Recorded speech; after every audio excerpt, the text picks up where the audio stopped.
The wrench slipped from my fingers and clattered against the concrete floor of my garage. Not because I was clumsy. I'd been fixing cars for 23 years, but because of what I'd just heard through the thin wall separating my workspace from the kitchen. I can't believe he still thinks I love him. My wife Jennifer's voice, soft and conspiratorial, drifted through the evening air. I froze, crouched beside Mrs. Patterson's ancient Honda, my heart hammering against my ribs. He's just a harmless loser, Jen. Always has been. The second voice belonged to a man I didn't recognize. Deep, confident. The kind of voice that belonged to someone who'd never had grease under his fingernails or worried about making payroll. I stayed perfectly still, barely breathing, as their conversation continued in hushed tones. 22 years of marriage, and this is how I find out what my wife really thinks of me. Not through some dramatic confrontation or tearful confession, but by accident, while fixing a neighbor's transmission on a Tuesday night in Meadowbrook.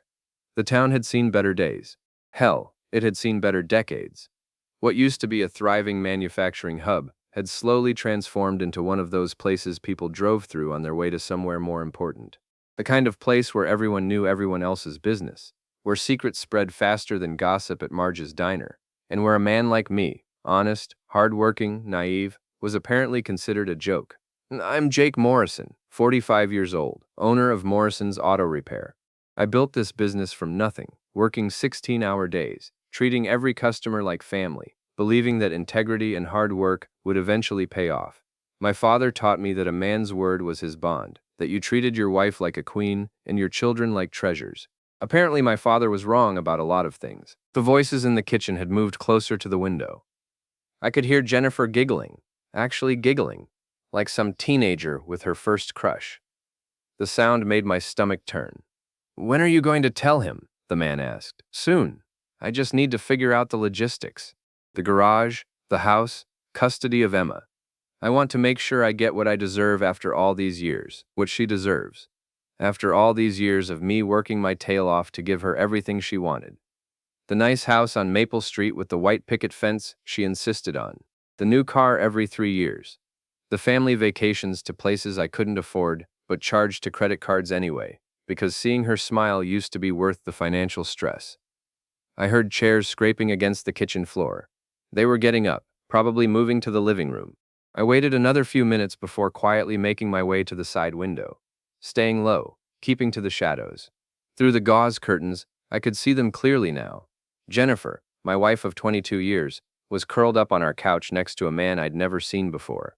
He was younger than me, maybe late 30s, with the kind of build that screamed gym membership and protein shakes.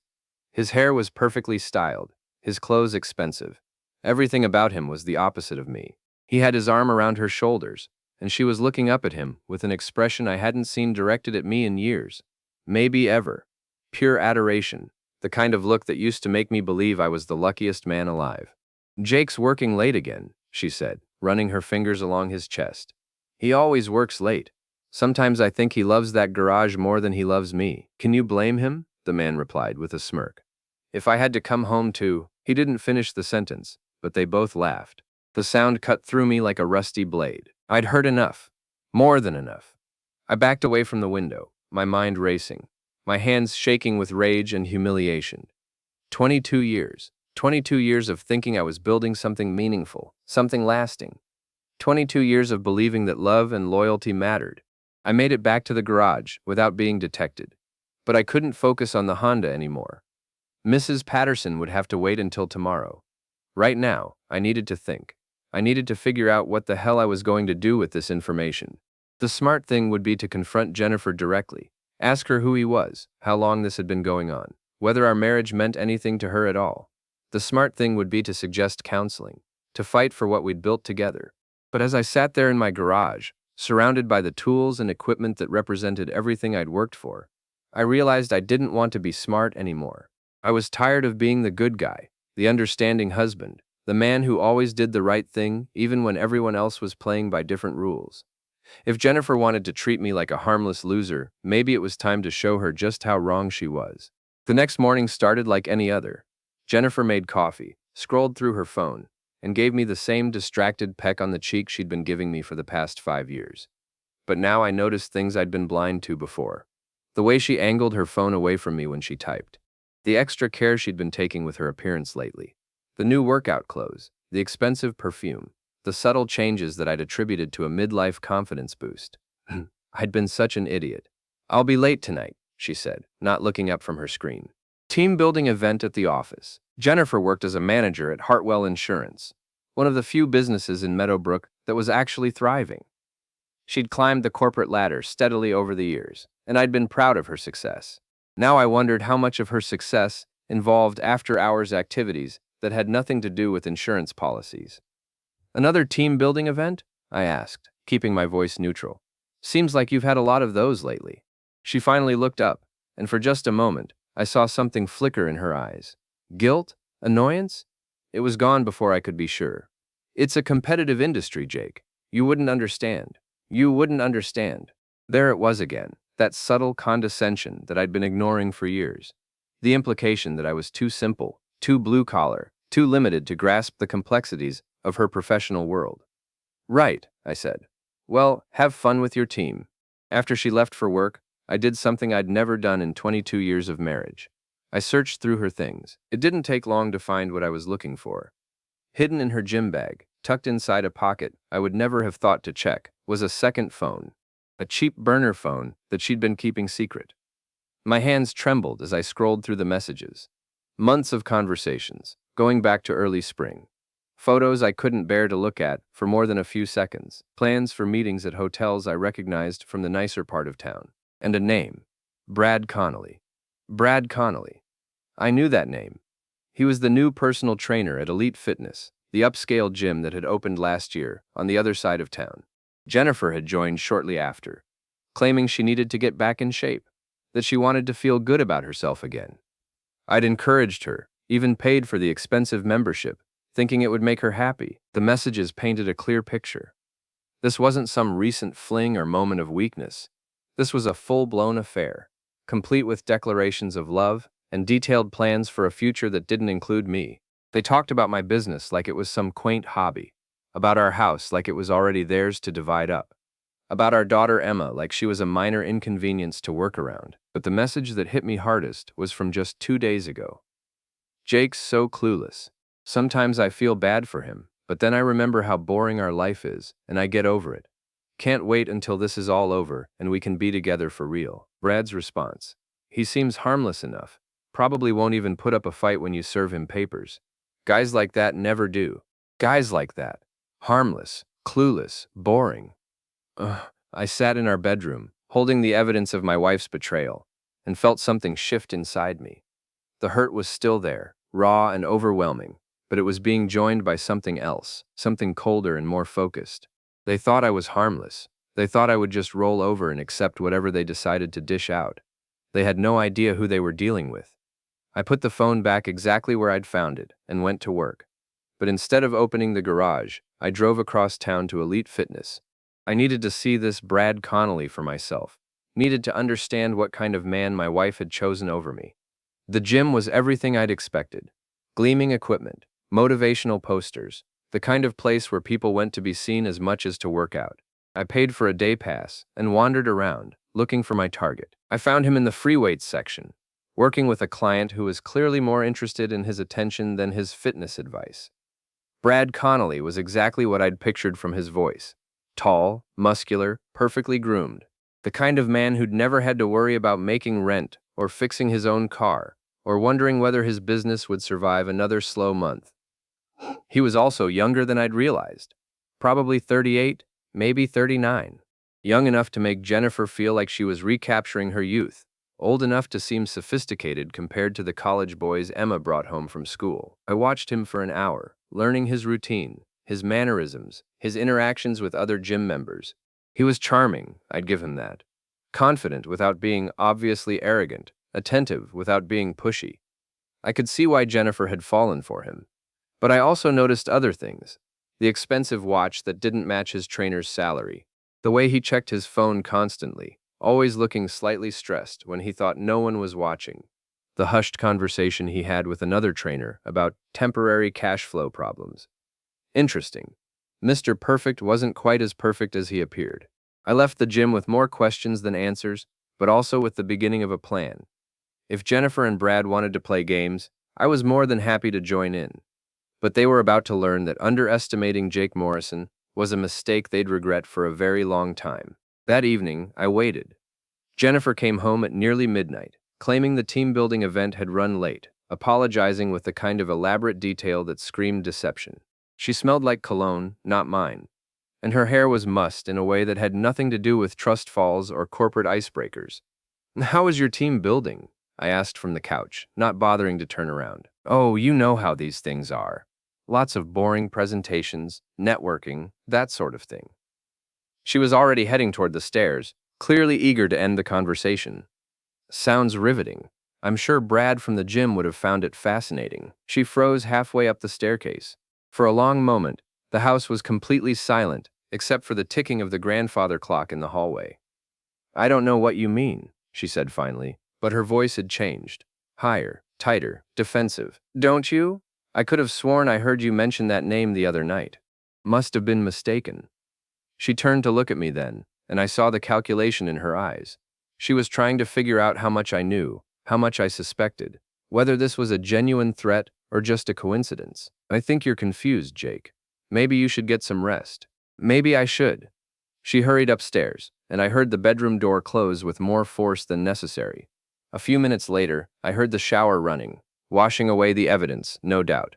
I gave her time to fall asleep before I made my move. At 2 in the morning, I slipped out of the house and drove to the address I'd found in the gym's membership directory. Brad Connolly lived in one of those modern developments on the outskirts of town. The kind of place where the houses all looked the same and the lawns were maintained by professional services. His car was parked in the driveway, a red Mustang convertible, pristine and flashy. The kind of car a man bought when he was trying to prove something to the world. I'd brought a few tools from the garage. Nothing destructive, nothing that would cause permanent damage. I wasn't ready to escalate to that level yet. This was just a warning shot, a way to let him know that Jake Morrison wasn't quite as harmless as he'd assumed. I let the air out of all 4 tires. Slowly, quietly, using a valve stem tool so it would look like a mechanical failure rather than vandalism. Then I opened the hood and disconnected the battery cables, making sure to leave them just loose enough that the car wouldn't start, but tight enough that a casual inspection wouldn't reveal the problem. Finally, I left a note under his windshield wiper. "You picked the wrong car, friend." It was juvenile, maybe, but it felt good. For the first time in months, I felt like I was taking action instead of just accepting whatever life threw at me. I was back home and in bed within an hour, lying next to my cheating wife, listening to her breathe. She had no idea that the harmless loser she'd married was capable of fighting back. None of them did. Someone's. But they were about to learn. The next morning brought the first consequences of my midnight adventure. Jennifer's phone rang at 7:30, and I could hear Brad's voice even from across the kitchen. He was angry, frustrated, ranting about car trouble and missed appointments. "I'm sure it's just a coincidence," Jennifer said. But she kept glancing at me as she spoke. "These things happen. Maybe he should get his car checked by a professional," I suggested helpfully. "I know a good mechanic." Jennifer ended the call quickly and spent the rest of breakfast watching me with suspicious eyes. But she couldn't prove anything, and we both knew it.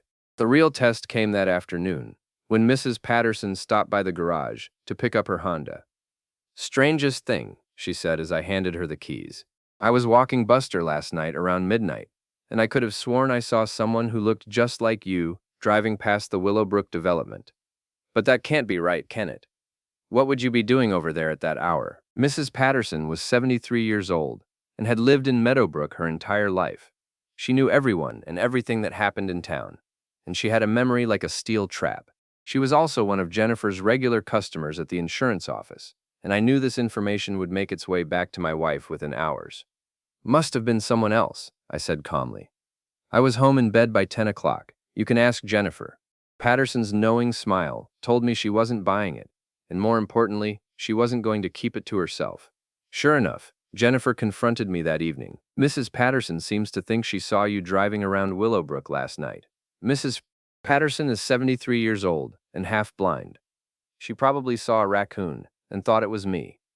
"This isn't funny, Jake. If you're following me, if you're checking up on me." "Following you? Why would I follow you? Where would I even follow you to?" She realized her mistake immediately. She'd been about to admit that she had somewhere to hide, someone to protect. Instead, she turned away and muttered something about needing to trust each other. Trust. The word hung in the air between us like a challenge. You're right, I said. Trust is important in a marriage. Without it, what do you really have? She looked at me strangely then, as if she was seeing me clearly for the first time in years. There was something in her expression that might have been respect, or maybe just wariness. Either way, it was better than the dismissive indifference I'd grown accustomed to.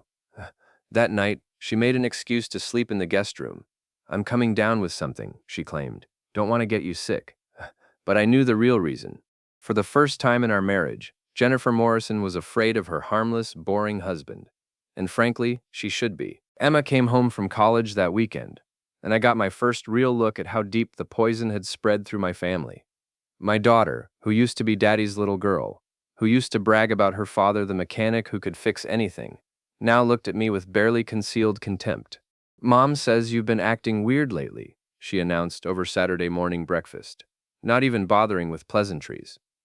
Emma was 21, a senior at State University studying communications. She'd inherited Jennifer's sharp features and my stubborn streak, though apparently she'd also inherited her mother's talent for deception and manipulation. Weird how? I asked, genuinely curious about what version of recent events Jennifer had shared. Paranoid, jealous, following her around, making accusations. Emma's voice carried the righteous indignation of someone who'd been fed a carefully crafted narrative. She's worried about you, Dad. We both are. I looked across the table at Jennifer, who was doing her best impression of a concerned wife. The performance was impressive, I had to admit. The worried frown, the way she reached across to squeeze my hand, the subtle headshake that told Emma not to push too hard. I appreciate your concern, I said carefully, but I think there might be some misunderstanding about what's been happening. Is there? Emma pulled out her phone and started typing rapidly. Because Mom told me all about your midnight drives, your accusations about her work events, the way you've been going through her things. That was interesting. Jennifer knew I'd found something, but she couldn't admit what without revealing her own secrets. So instead, she'd painted me as the villain, the unstable husband who was invading her privacy and making wild accusations. Your mother has quite an imagination, I said. Don't. Emma's voice was sharp, protective. Don't you dare try to gaslight her. Mom's been nothing but patient with you, even when you've been acting like a complete psycho. The word hit me like a physical blow. My own daughter, calling me a psycho, based on lies her mother had told to cover up an affair that was tearing our family apart. I stood up from the table, my chair scraping against the floor. Both Jennifer and Emma tensed, as if they expected me to explode, to prove their point about my instability. Instead, I walked calmly to the kitchen counter and poured myself another cup of coffee. Emma, I said, my back still turned to them. What would you say if I told you that your mother has been lying to you? I'd say you're proving her point. And what if I had evidence? Proof that she's been deceiving both of us for months? The silence behind me was deafening. When I turned around, Jennifer's face had gone pale, but Emma looked more angry than concerned. What kind of proof? My daughter demanded. Jennifer jumped in before I could answer. He's been making things up, honey, creating elaborate fantasies to justify his paranoia. I think he might need professional help. Professional help. She was really committing to this narrative, painting me as mentally unstable, unreliable, possibly dangerous. It was a smart strategy, I had to admit. If I produced evidence of her affair now, she could claim I'd fabricated it, that my jealousy and instability had driven me to create false evidence. You know what? I said, setting down my coffee cup. You're both right. I have been acting strange lately. I've been suspicious and paranoid, and probably not much fun to be around. They exchanged glances, clearly surprised by my admission. But here's the thing about paranoia, I continued. Sometimes, you're actually right to be suspicious. I left them sitting at the breakfast table and went out to the garage. I needed time to think, to plan my next move. Jennifer was smarter than I'd given her credit for. She'd anticipated my discovery of her affair and had already begun laying the groundwork to discredit me. By the time I was ready to present evidence, she'd have everyone convinced that I was unstable, jealous, possibly delusional. But she'd made one crucial mistake. She'd underestimated how well I knew this town, how many people owed me favors, how much respect I'd built up over 23 years of honest dealing. I spent the afternoon making phone calls to customers whose cars I'd fixed for free when they couldn't afford repairs, to suppliers who'd extended me credit during tough times because they trusted my word, to neighbors who'd borrowed tools and equipment over the years, who'd seen me help elderly residents with home repairs, who'd watched me coach Little League and volunteer at church fundraisers. Jennifer might have convinced our daughter that I was unstable, but she was about to learn that Jake Morrison had more allies in Meadowbrook than she'd realized. By Sunday evening, I'd laid the groundwork for phase 2 of my plan. Emma went back to school, still convinced that her father was having some kind of breakdown. But she'd also heard whispers from her friends whose parents knew me. Whispers that maybe there was more to the story than Mom had shared. Jennifer, meanwhile, had spent the weekend fielding subtle questions from neighbors and friends. Nothing direct, nothing she could point to as evidence of a campaign against her. Just casual inquiries about how she was doing, whether everything was okay at home, whether she was happy. The kind of questions that made a guilty person very, very nervous. Monday morning, she left for work earlier than usual, and I noticed she took both phones with her. She was being more careful now, more aware that her secrets might not be as safe as she'd thought. Good. Let her worry. Let her wonder how much I knew and what I planned to do about it. Let her lie awake at night, trying to figure out whether her harmless, boring husband was really as harmless as she'd assumed. Because the truth was, I was just getting started. The anonymous text came on a Tuesday afternoon while I was under the hood of Tom Bradley's pickup truck. My phone buzzed, and I almost ignored it. I was elbow-deep in a transmission problem that was proving more complicated than expected. But something made me stop and check the message. You have no idea what she's really done. Meet me at Riverside Park tonight at 9. Come alone. I stared at the screen, my mind racing. Who would send me a message like this? And what could Jennifer have done that was worse than carrying on a months-long affair with her personal trainer? The rest of the day crawled by. I couldn't concentrate on work, couldn't focus on the routine tasks that usually kept my hands busy and my mind calm. Every scenario I imagined seemed more unlikely than the last. Embezzlement? Another affair? Some kind of criminal activity? At 8:30, I told Jennifer I was going out for a beer with my friend Mike from the boxing gym. She barely looked up from her laptop, just waved dismissively, and went back to whatever she was working on, or pretending to work on. Riverside Park was nearly empty when I arrived. The playground equipment cast long shadows in the dim light from the street lamps, and the river gurgled softly in the background. I'd brought Emma here when she was little, pushing her on the swings, teaching her to ride her bike on the paved paths. I was sitting on a bench near the pavilion when I heard footsteps approaching. A woman emerged from the shadows, and I recognized her immediately. Carol Hendricks, Jennifer's best friend and closest confidant. Carol was 40 years old, divorced, worked as a secretary at the county courthouse. She and Jennifer had been friends since high school, and I'd always considered her part of our extended family. She'd been at our wedding, had helped us move into our first apartment, had been Emma's unofficial aunt for most of my daughter's life. "Hello, Jake," she said, her voice strained. "Carol, I have to admit, I wasn't expecting you." She sat down on the bench beside me, but kept several feet of distance between us. In the dim light, I could see that she'd been crying. "I've been wrestling with this for weeks," she said, "trying to decide whether to tell you, whether it was my place, whether it would just make things worse." "Tell me what?" Carol took a deep breath, and when she spoke, her words came out in a rush. "It's not just Brad, Jake. There was someone before him, and someone before that. This has been going on for years." The words hit me like a physical blow. Years, not months, not a recent mistake or moment of weakness.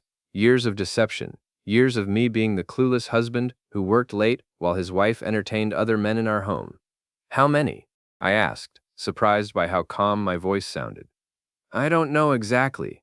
Jennifer doesn't tell me everything, but at least 3 that I know of for certain, maybe more." I felt something cold settle in my chest, a numbness that was almost welcome after days of raw emotion. "Why are you telling me this now?" Carol wiped her eyes with the back of her hand. "Because she's planning to leave you, and she's going to try to take everything. The house, the business, custody of Emma. She's been meeting with lawyers, Jake. She's been building a case that you're unstable, possibly abusive, definitely unfit to be a father or business owner." "Abusive?" The word came out sharper than I'd intended. "She's been documenting things, taking photos of bruises she claims you gave her, though I know for a fact she got them at the gym, recording conversations where she goads you into losing your temper then edits out the parts where she was provoking you. She's even been talking to Emma's friends, trying to get them to say they've witnessed you being violent or erratic. The scope of Jennifer's deception was staggering. This wasn't just an affair, it was a systematic campaign to destroy my reputation and steal everything I'd worked for. Why? I asked. Why go to all this trouble? If she wants a divorce, fine. We can work something out. Carol laughed bitterly. Because she doesn't want to split things 50-50, Jake. She wants it all, and she's convinced Brad that you're sitting on a gold mine with the garage and the house. She's told him you're worth way more than you actually are. And Brad believes her? Brad's got gambling debts up to his eyeballs. He owes money to some very unpleasant people, and Jennifer's promised him that once she gets her hands on your assets, his problems will disappear. I sat in silence for several minutes, processing this information. Jennifer wasn't just cheating on me. She was planning to frame me as an abusive husband and steal my business to pay off her boyfriend's gambling debts. There's something else, Carol said quietly. Something I probably shouldn't tell you, but I think you have a right to know. I waited. Emma isn't yours, Jake. The world seemed to tilt sideways. What? Jennifer was pregnant when you two got married, but the timing, it doesn't add up. She was seeing someone else right before she met you, and I think she trapped you into marriage because he wouldn't commit. 21 years. 21 years of loving a daughter who wasn't biologically mine, of working extra hours to pay for her college, of being proud of her accomplishments and heartbroken by her rejection. Does Emma know? I don't think so. But Jennifer's been poisoning her against you for months, preparing her for the divorce, making sure she'll choose her mother when the time comes. I stood up from the bench, my legs unsteady. The park seemed to spin around me, the familiar landmarks suddenly foreign and threatening. Why are you telling me this, Carol? You and Jennifer have been friends for 30 years? She stood up too, facing me directly. Because I've watched you be a good husband and father for over 2 decades, and I can't stand by and watch her destroy you. Because what she's doing isn't just wrong, it's evil. And because she hesitated, then forged ahead. Because I've been in love with you since high school, and I can't bear to see her hurt you anymore. The confession hung in the air between us. Carol, quiet, loyal Carol, who'd been part of our lives for so long that I'd never really seen her as a separate person, who'd never married, never had children, who'd always been available when Jennifer needed a babysitter or a confidant or a shoulder to cry on. Carol, don't say anything, she interrupted. I'm not telling you this because I want something from you. I'm telling you because you deserve to know the truth, all of it. She turned to leave, then stopped and looked back at me. Jennifer thinks she's so smart that she's planned for every contingency. But she's made one crucial mistake. What's that? She's underestimated you. She still thinks you're the same naive 23-year-old she married. She has no idea what you're capable of when you're really angry. Carol disappeared into the shadows, leaving me alone with the wreckage of everything I'd believed about my life. My wife wasn't just unfaithful. She was actively plotting to destroy me. My daughter wasn't my daughter. My best friend's wife was in love with me, and had been for decades. I sat back down on the bench and tried to make sense of it all. But gradually, the shock and hurt began to crystallize into something harder, colder, more focused. Jennifer wanted to play games? She wanted to paint me as the villain while she systematically destroyed everything I'd built? Fine. But she was about to learn that Jake Morrison wasn't the harmless pushover she'd married. And when I was finished with her, she'd wish she'd never heard the name Brad Connolly. I didn't go home that night. Instead, I drove to the garage and sat in my office, surrounded by the tools and equipment that represented 23 years of honest work. Everything I'd built, everything I'd sacrificed for, everything I'd been proud of. Jennifer was planning to take it all. But Carol was right about one thing. Jennifer had underestimated me. By dawn, I had a plan. The first phase was information gathering. If Jennifer was building a case against me, I needed to know exactly what she was planning, who she was working with, and how far along the process had progressed. I started with her lawyer. It took 3 phone calls and a favor from a customer who worked at the courthouse. But by noon, I had a name. Patricia Wells, one of the most aggressive divorce attorneys in the county. Known for her scorched earth tactics and her ability to turn bitter divorces into financial windfalls for her clients. Patricia Wells didn't come cheap, which meant Jennifer had been planning this for a long time, saving money, probably skimming from our joint accounts to pay for legal fees. The second piece of information came from Mike Kowalski, who ran the boxing gym where I worked out 3 times a week. Mike was an ex-cop, 60 years old, built like a tree trunk. and one of the few people in town who'd never treated me like I was simple or naive. "You look like hell," he said when I walked into the gym that afternoon. "Feel worse than I look." Mike nodded toward his office. "Come on, let's talk." I'd known Mike for 15 years, ever since I'd started boxing as a way to stay in shape and relieve stress. He'd taught me how to throw a proper punch, how to take a hit, how to stay calm under pressure. More importantly, he'd taught me that sometimes the best defense was a good offense. "Woman trouble?" he asked, closing the office door behind us. "You could say that." I told him everything: the affair, the planned divorce, the systematic campaign to destroy my reputation. Mike listened without interrupting, his expression growing darker with each revelation. "Son of a bitch," he muttered when I finished. 22 years, and she's planning to screw you over like this? Apparently. What do you want to do about it? It was a simple question, but it cut right to the heart of everything. What did I want to do? Roll over and accept whatever Jennifer and her lawyer decided to dish out? Try to negotiate a fair settlement and hope for the best? Or fight back with everything I had? "I want to win," I said. Mike smiled for the first time since I'd started talking. "Now you're talking my language. What do you need?" "Information, evidence, and maybe some advice on how to handle myself when things get ugly." "Things are already ugly, Jake. Question is, are you ready to get your hands dirty?" I thought about Jennifer's lies, about Emma's contempt, about Brad Connolly's smug assumption that I was too harmless to fight back. "Yeah," I said, "I'm ready." Mike made some phone calls. Within 2 hours, I had the names of 3 private investigators, a forensic accountant, and a lawyer who specialized in defending men against false accusations in divorce proceedings.